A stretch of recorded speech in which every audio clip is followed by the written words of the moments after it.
اہل مکہ نے جو سلوک کیا وہ کسی سے بھی مخفی نہیں ہے. پتھر مارے، گڑھے کھودے، کانٹے بچھائے، اجریاں ڈالی، اپنے گھروں کے کوڑے لا کے حضور کے گھر کے سامنے رکھ دیے.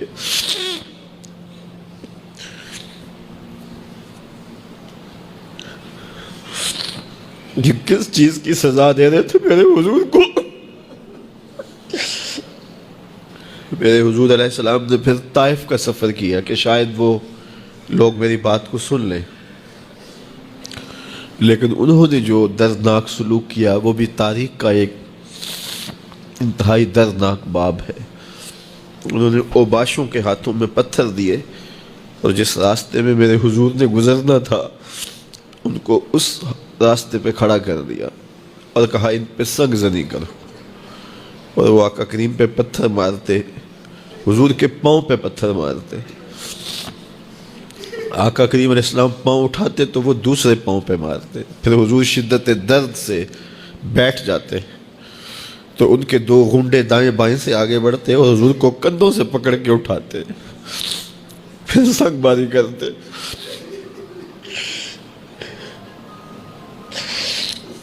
نالین حضور کے خون سے بھر گئے. عذاب کے فرشتے حضور کے پاس آئے کہ اگر آپ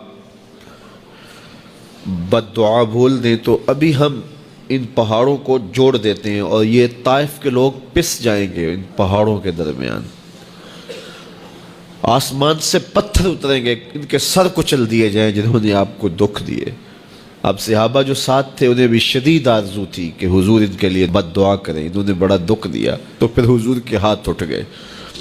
صحابہ کا خیال یہ تھا کہ ابھی حضور کی زبان کھلے گی اور بد دعا کے لفظ نکلیں گے اور یہ پیس دیے جائیں گے. لیکن جب وہ لب کھلے، وہ پتلی پتلی گلے قدس کی پتیاں، وہ لب ہائے دور جب کھلے تو لفظ کیا تھے؟ اے اللہ میری قوم کو ہدایت دے دے، یہ مجھے جانتی نہیں. اور کہا کہ مجھے ان کی نسلوں سے ایمان کی توقع ہے. باپ کا انتقال حضور کے اس دنیا پہ قدم رکھنے سے پہلے ہی ہو گیا تھا.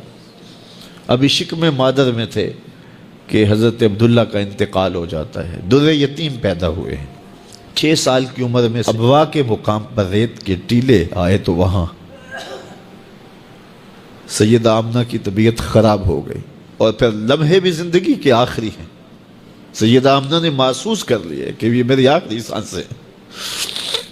سیدہ پاک نے حضور کے سر پہ ہاتھ رکھا اور روتے ہوئے کہا کہ بیٹا ہر نئی چیز نے پرانا ہو جانا ہے، ہر باقی نے فنا ہو جانا ہے.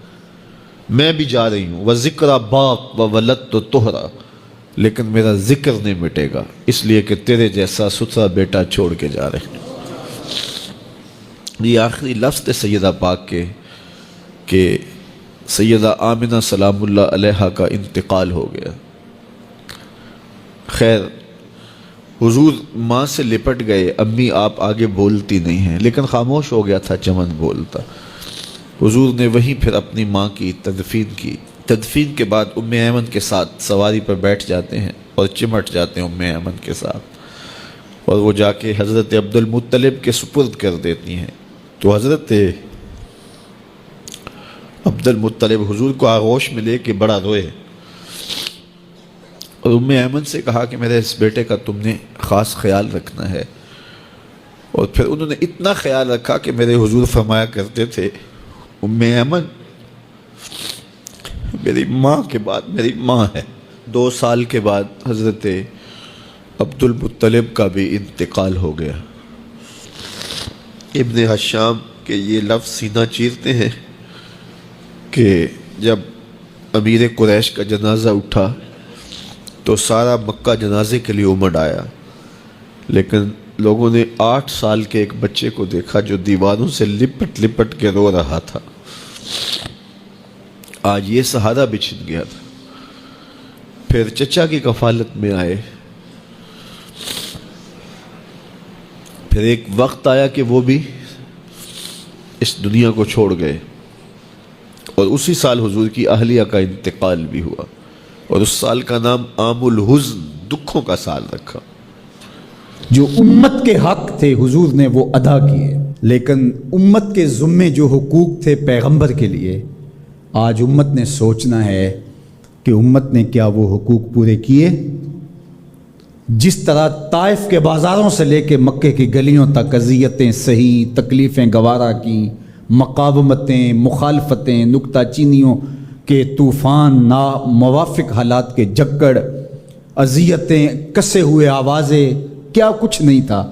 ذرا پلٹ کے مکے کی تاریخ تو دیکھو، حضرت سمیہ کے بدن میں اترتا ہوا خنجر تو دیکھو، حضرت یاسر کو تڑپ کے جان دیتے ہوئے تو دیکھو، اور پھر دیکھو کہ میرے اور آپ کے آقا و مولا کس طرح سے عزم و ثبات کے ساتھ، کس طرح تندہی کے ساتھ، کس طرح اللہ کے پیغام کے ابلاغ کے لیے کوشاں رہے۔ گھر میں فاقے تھے، کئی دن تک چولہا نہیں جلا، لیکن تبلیغ کے تسلسل میں فرق نہیں آیا، اور پھر تبلیغی عمل کو کسی غرض سے بھی ملوث نہیں ہونے دیا۔ لا اسألکم علیہ اجرا، اس پہ شاہد عادل ہے۔ قیامت تک اپنی نسل کے لیے صدقہ بھی حرام کر دیا، زکوٰۃ بھی حرام کر دی، کہ میری نسل بھی تم سے کچھ نہیں لے گی، میں محض اللہ کی رضا کے لیے تم تک پیغام حق کا ابلاغ کیا ہے۔ جو حق تھا حضور کے ذمے امت کا، اس کو ادا کیا۔ اب امت کے ذمے جو حق ہیں، ذرا امت ایک لمحے کے لیے سوچے کہ وہ حق ادا کیا۔ سب سے پہلا حق جو امت کے ذمے عائد ہوتا ہے وہ ہے ایمان بالرسول، نبی پر ایمان لانا۔ ایمان لانے کا مطلب کیا ہے؟ تسلیم کردن، گردن نہادن، سر تسلیم خم کر دینا، یہ ہے ایمان۔ اپنی خواہش ترک کر کے جس کو مان لیا ہے اس کے لیے گردن جھکا دینا۔ تیرے ہندیاں سندیاں محبوبہ، میں کافر ہواں جے میں ہواں۔ دوسرا تقاضا اتباع ہے، اور وہ ایمان کا تقاضا بھی ہے۔ رسول کو ماننے کا مطلب یہ ہے کہ رسول کی مانی بھی جائے۔ یہ کیا ماننا ہوا کہ خواہش اپنی ہوئی، ساری زندگی اپنی مرضی کے مطابق گزاری، شادی بھی ساری اپنی مرضی کے مطابق، ساری رسمیں ہندوانہ کی، صرف ایجاب اور قبول، پھیرے نہیں لگوائے۔ وہاں کہا چلو یہاں ہم دین کا ٹچ دے دیتے ہیں، وہاں چلو تدفین کا مرحلہ آیا تو جلاتے نہیں ہیں، کفن پہنا دیتے ہیں اور تدفین کر دیتے ہیں چونکہ ہم مسلمان ہوتے ہیں۔ فیکٹری کے اندر جو کچھ ہو رہا ہے وہ سارا بینک سے لمٹیں چل رہی ہیں، وہ سارا جو ہے وہ اللہ سے اعلان جنگ ہے، اور باہر نمائش کے لیے دسترخوان لگایا ہوا ہے کہ ہم غریبوں کو کھانا کھلا رہے ہیں۔ یہ دھوکہ تم اپنے ساتھ کر رہے ہو، رب کے ساتھ نہیں کر سکتے۔ یہاں سر سے لے کر پاؤں تک آنا ہوگا، آدھا تیتر آدھا بٹیر نہیں چل سکتا۔ تو نبی کی اطاعت پھر اس میں کیا، کیوں، کیسے ممکن ہے؟ جب مان لیا تو پھر مان لیا۔ اللہ حکمت سمجھ میں آ گئی تو اچھی بات ہے، نہیں سمجھ میں آئی تو پھر بھی حکیم کا عمل حکمت سے خالی نہیں ہوتا۔ جو حکیم نے کہا اس کے پیچھے کوئی حکمت ہوگی، وہ تمہاری نظر میں ابھی نہیں آئی، کچھ وقت بعد آ جائے گی، نہ بھی آئے تو کوئی فرق نہیں۔ پھر ایمان بالغیب کس کو کہتے ہیں؟ تو اللہ اس کے رسول کی مان لینا کہ بس ہمارے ذمے ان کا حق ہے، ان کی ماننا ہمارا حق ہے، اطاعت ہمارا حق ہے، تو بس یہ کافی ہے۔ اب صحابہ کی زندگیاں دیکھ لیجیے، انہیں حکمت نہیں پوچھی۔ حضور خطبہ دے رہے ہیں اور فرمایا لوگوں بیٹھ جاؤ، یہ باہر رش ہو رہا ہے نا سامنے، تو فرمایا بیٹھ جاؤ۔ حضور کی آواز بلند تھی، بنو غنم میں سے صحابی آ رہے تھے، وہ وہیں بیٹھ گئے۔ اللہ اکبر۔ کسی نے کہا تم یہاں بیٹھے ہو، کہا حضور نے کہہ دیا اور بیٹھ گئے۔ اللہ اکبر۔ تو یہ ہے اطاعت، یہ ہے فرما برداری، یہ ہے زندگی کا جمال۔